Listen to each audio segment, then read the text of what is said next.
Bonjour à chacun et à chacune de vous. Voici déjà une semaine que nous avons pris la route qui nous conduit vers Noël. Aujourd'hui, nous entreprenons ensemble la deuxième semaine de l'Avent. Nous désirons continuer, je l'espère et je le souhaite, à espérer sa présence. Ce que nous attendons, selon la promesse du Seigneur, c'est un ciel nouveau et une terre nouvelle où résidera la justice, nous dit l'Écriture. En allumant la deuxième bougie de l'Avent, exprimons notre désir de préparer le chemin du Seigneur en devenant des disciples missionnaires.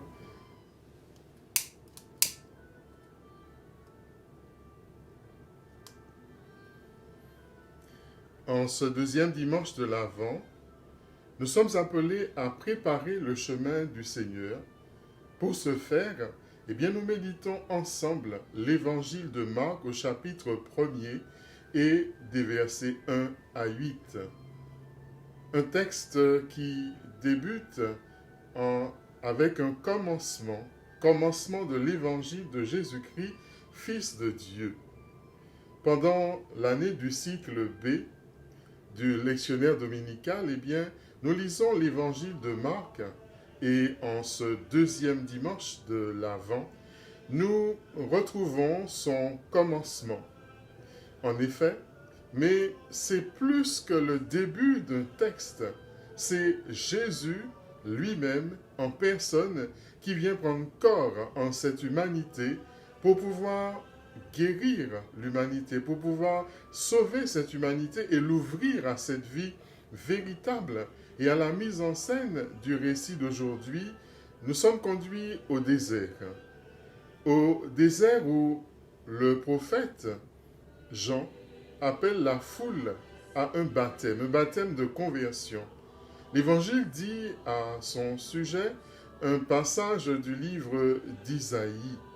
Voici que j'envoie mon messager en avant de toi pour ouvrir le chemin, pour ouvrir la voie de celui qui est dans le désert. Préparez le chemin du Seigneur, rendez droit ses sentiers. Le chemin, c'est toujours une belle image. Une belle image pour parler de nos vies. Parfois, notre chemin de vie, mes amis, est parsemé d'obstacles, comme en ce moment, ce sont nos limites à aimer, comme Jésus nous invite à faire.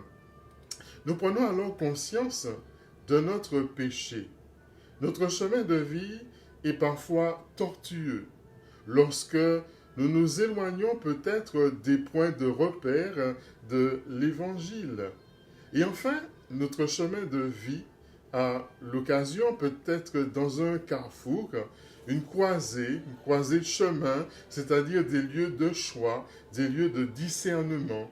Donc préparer le chemin du Seigneur nous invite donc à nous tourner vers lui, afin de rendre droit nos chemins et, bien entendu, de recréer un espace pour pouvoir le rencontrer et entrer dans cette vie-là qu'il nous donne et grandir ainsi dans notre vie personnelle. Alors, quelle attitude, quel comportement ai-je besoin de redresser selon les valeurs de l'Évangile pour que mon chemin soit vraiment à la gloire de Dieu et pour que mon chemin fasse place véritablement à la rencontre de celui qui vient? Cette semaine, je peux peut-être m'exercer à préparer le chemin du Seigneur en aménageant des temps de silence, des temps de méditation, des temps de prière dans ma journée, dans ma vie. Et cela va me permettre alors de m'arrêter. Prendre le temps de m'arrêter pour identifier dans mon cœur comment redresser le chemin de ma vie. La deuxième semaine de l'Avent me propose donc sûrement de porter une attention. Attention aux personnes qui sont seules, aux personnes qui sont malades, aux personnes vulnérables qui ont peut-être besoin de réconfort sur le chemin de la vie. Et je pense peut-être à une manière créative pour pouvoir me faire proche par ma présence, lors d'une visite, lors d'un appel téléphonique, tout simplement, ou en ce temps de pandémie, eh bien, je prends cette grâce-là, cette décision, en ce deuxième temps de l'Avent, d'accueillir aussi un autre personnage de la crèche. Aujourd'hui, eh bien, nous allons retrouver Joseph.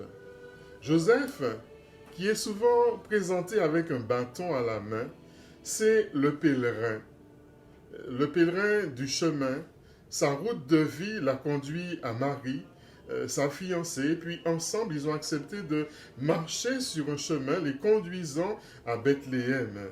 Et face au danger, Joseph a voulu protéger sa famille en prenant Marie et l'enfant pour fuir en Égypte. Plus tard, nous allons le voir ils vont rebrousser chemin vers Nazareth. Joseph, c'est le personnage de la crèche qui nous appelle à préparer le chemin du Seigneur.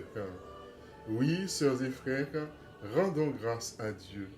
Seigneur, donne-nous la confiance.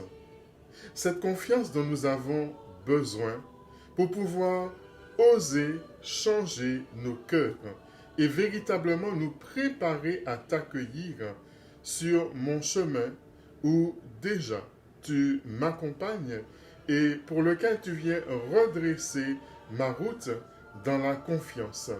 Alors, amène-moi aux autres. Je vous souhaite, chers amis, une très bonne deuxième semaine de l'Avent.